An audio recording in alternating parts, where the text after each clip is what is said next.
এইটা আমি কি শুনলাম, ভারত নাকি ঘোষণা দিয়েছে তারা এমন একটা অ্যাপ তৈরি করতে যাচ্ছে যেই অ্যাপের মধ্যে আজানের সময় হলেই অ্যালার্ম বাজবে আর মসজিদে আজান দেওয়া লাগবে না। তারা মসজিদের মাইকে প্রকাশ্যে আজান দেওয়া বন্ধ করে দিতে চাচ্ছে। আমি মোবাইলে অ্যাপ বের করে দেবো, 5 টাইমের নামাজের অ্যালার্ম ওখানেই বাজবে, চোঙে আর আওয়াজ দিতে হবে না। ঠিক আছে, ভারতে মুসলমানের সংখ্যা কম, হিন্দুদের সংখ্যা বেশি, তাই আপনারা মুসলমানদের উপর জুলুম করতেছেন, অত্যাচার করতেছেন। আপনাদের যেটা ভালো লাগে আপনারা সেইটাই করতেছেন। এখন আমার প্রশ্ন হচ্ছে, এই বাংলাদেশ তো মুসলমানের দেশ, এই বাংলাদেশেও তো আমার হিন্দু ভাইয়েরা রয়েছে, এমনকি আমাদের এলাকার ভিতরেও অনেক হিন্দুরা রয়েছে। তারা খুব স্বাধীনভাবে তাদের ধর্ম পালন করতেছে, গান বাজনা নাচ গান সব কিছুই করতেছে। এতে করে তো আমাদের অনেক সমস্যা হয়। কই তারপরে তো আমরা কোনোদিন তাদের ধর্ম পালন করতে বাধা দেই নাই।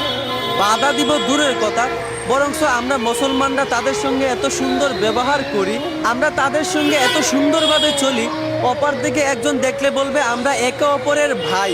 কারণ আমরা মুসলমান, আমাদের ধর্ম ইসলাম, আর ইসলাম আমাদেরকে শিখিয়েছে যার যেই ধর্ম সে সেই ধর্ম পালন করবে, তোমরা কারো ধর্ম পালনে বাধা দিও না। এই জন্যই আমরা মুসলমান, আমাদের ধর্ম ইসলাম, আমরা আমাদের ধর্ম পালন করি, আর অন্যদের ধর্মে আমরা কখনো বাধা দেই না, এটা আমাদের অধিকার নাই।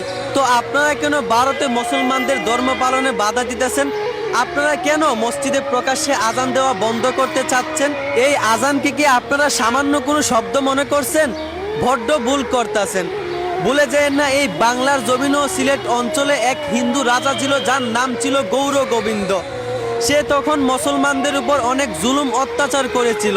ঠিক সেই সময় শাহজালাল রহমাতুল্লাহ আলাই শুধু আজান দিয়েছিলেন, আর সেই আজানের ধ্বনিতে গৌর গোবিন্দর দুর্গ কেঁপে উঠেছিল, এমনকি গৌর গোবিন্দ পালিয়ে যেতে বাধ্য হয়েছিল।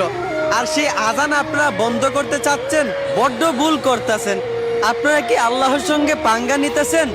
আরে বোকা মানুষ, আজান থামবে না, আপনাদের জীবন থেমে যাবে, মুসলমানরা থামবে না।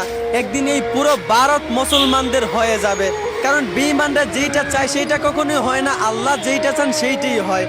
ফেরাউন চেয়েছিল মুসা নবী যেন দুনিয়াতে না আসে, কিন্তু আল্লাহ চেয়েছেন মুসা নবী দুনিয়াতে আসবে, তাই আসছে।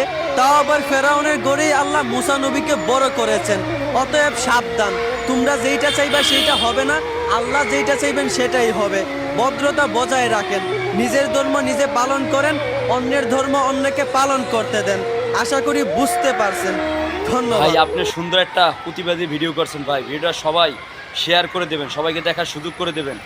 ভাই আমি একটা কথাই বলতে চাই, ফেরাউনগরও একদিন ধ্বংস হয়ে গেছে, পানিতে গেলাম তারে ধ্বংস করে দেওয়া হয়েছে। ভাই এই দুনিয়ার জমিনে ইসলামকে কেউ ডুবাইতে পারবে না। ইনশাআল্লাহ আল্লাহর রহমতে ইসলামের বিজয় হবেই।